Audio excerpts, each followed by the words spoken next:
African countries including Nigeria rely heavily on aid from developed countries. However, several studies like Dambisa Moyo, Dead Aid Study have shown that foreign aid has failed to deliver sustainable economic growth and poverty reduction. The fact that foreign aid is currently practiced has failed to achieve its poverty reduction targets in Africa is clear from the data. Over 75% of the world's poor live in Africa today. In 1970 the figure was 10%. Some forecasts suggest it could rise to 90% by 2030. This is even more ironic for a country who prides herself as the giant of Africa. While we cannot dispel the importance of short-term support for developing countries, especially during periods of crisis, we should also be wary of the dangers that foreign aids from developed countries pose to African countries. Most times, foreign aids are not entirely aiding.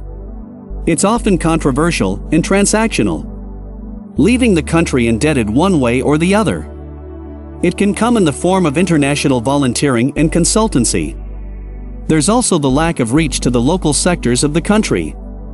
Studies on the incidence of public spending in health and education reveal that less than 20% of the benefit reaches the poorest, most accrue to the rich and middle class. Consequently, there's little or even no improvement in the situation of the country.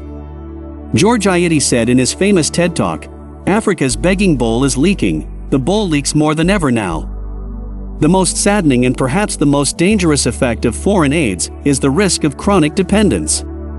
African countries have become comfortable with thriving on foreign aids. They pay little attention to utilizing their resources to salvage themselves.